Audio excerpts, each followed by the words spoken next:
du CORAG.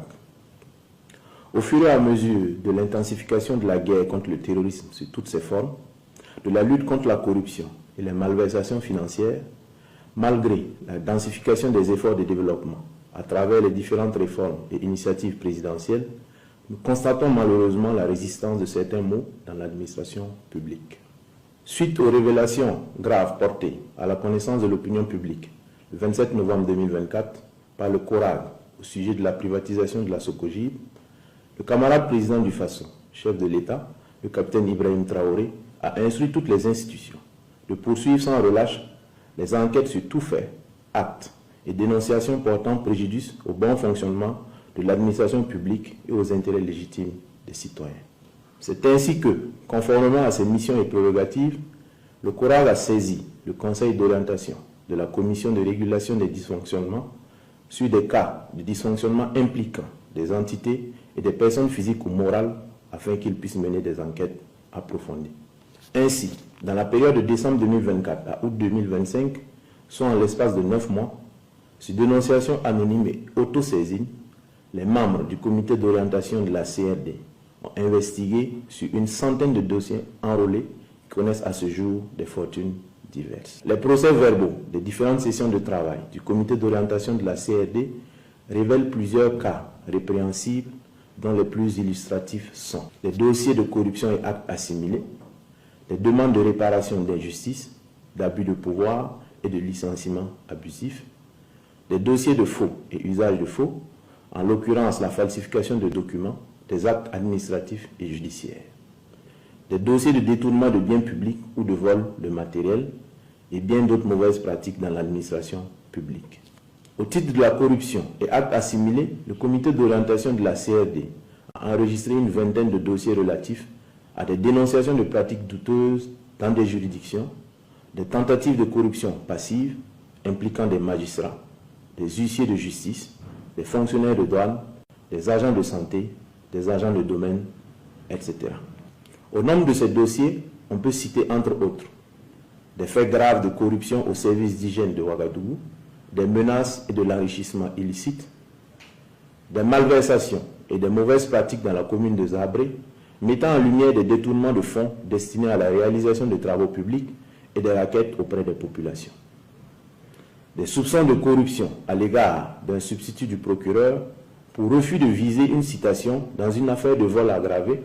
faux et usage de faux en écriture publique, extorsion de fonds, association de malfaiteurs et blanchiment de capitaux qui l'opposent à des anciens ministres de l'économie. Des plaintes contre des policiers municipaux de Garango soupçonnés de tentatives d'escroquerie, d'intimidation, d'usurpation de titres, de faux et usage de faux en écriture publique et d'association de malfaiteurs. Des faits de corruption et infractions assimilées, de faux et usage de faux, de surfacturation des quittances du trésor public au service départemental de l'eau de Koubri. Des cas de corruption et de mauvaises pratiques restés sans suite en justice,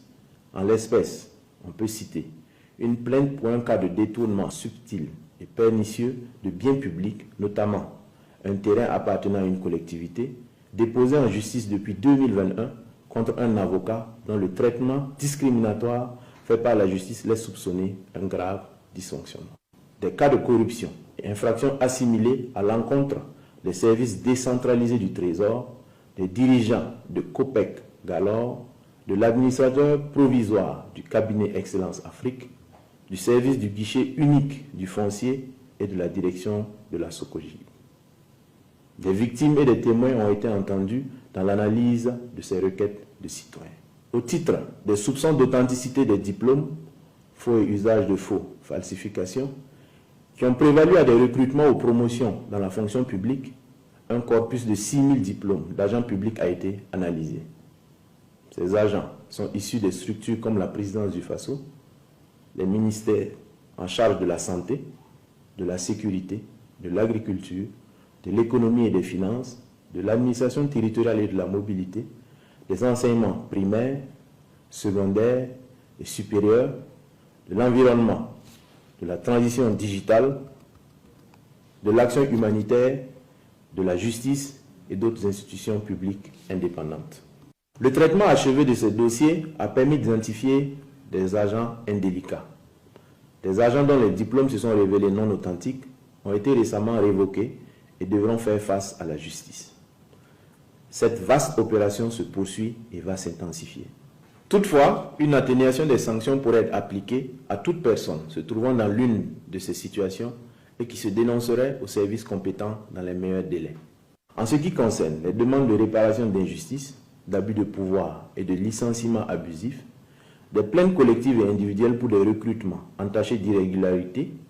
des usagers désabusés par des agents publics, privés ou des organisations et établissements internationaux,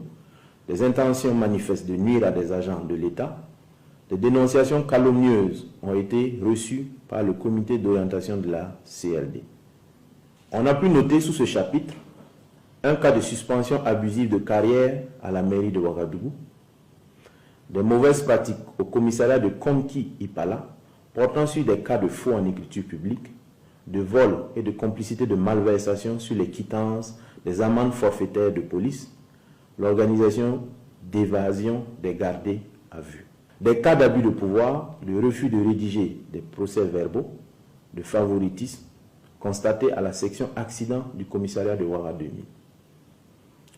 Des mauvaises pratiques et des entraves aux règles déontologiques au sein du tribunal de grande instance de Ouaga 2. Des faits de tripatouillage et de refus de publier les résultats d'un test de recrutement à la Chambre de commerce et d'industrie du Burkina Faso, des abus de droit et d'autorité envers les contribuables, des abus de pouvoir à l'égard des clients de la Sokoji. Quant au détournement de biens publics ou de vol de matériel, des mauvaises pratiques dans l'administration publique, ils vont des spoliations des kits pharmaceutiques, de matériel d'hospitalisation dans les centres de santé, au harcèlement sexuel dans nos administrations et autres fautes professionnelles non sanctionnées par l'AXISM. Les cas les plus emblématiques sont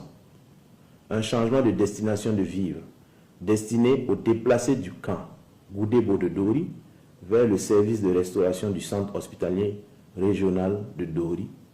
révélant ainsi une complicité entre des agents du CHR de Dori, le fournisseur du restaurant du dit CHR et des agents du programme alimentaire mondial. Des cas d'affectation arbitraire pour dénonciation, des détournements de vivres et un blocage d'activités pédagogiques par les responsables en charge de l'éducation du Sahel. Du non-respect du cahier de charge de la zone d'aménagement de Ouaga 2000 et d'une obstruction volontaire des installations d'assainissement au secteur 15, quartier Ouaga 2000. On peut soupçonner un dysfonctionnement de l'administration communale dans le traitement de ce dossier. Comme d'habitude, le traitement de ces dossiers suit une méthodologie très rigoureuse. Les sanctions administratives et judiciaires seront conséquemment appliquées au bout du processus. À la lumière de ces faits, qui dénotent, à n'en pas douter, de l'ampleur de ces mauvaises pratiques tantôt énumérées, nous invitons tous les citoyens et citoyennes burkinabés, travailleurs du public ou du privé, à signaler toute forme de dysfonctionnement auprès des services compétents ou en appelant le Centre national d'appel en composant le 199. Ces faits, qui sont loin d'être isolés, entachent sérieusement l'image de marque et la respectabilité de nos administrations. Ils sont préjudiciables aux services rendus aux populations qui souffrent déjà de l'impact du terrorisme déguisé sous plusieurs formes. La société vertueuse dont nous rêvons pour nous et pour nos enfants devrait être caractérisée par l'intégrité, la probité, la solidarité, la responsabilité, le respect des institutions et l'amour de la patrie, tel que prôné par le camarade président du Faso, chef de l'État, le capitaine Ibrahim Traoré. Le Coran invite les citoyens à rester vigilants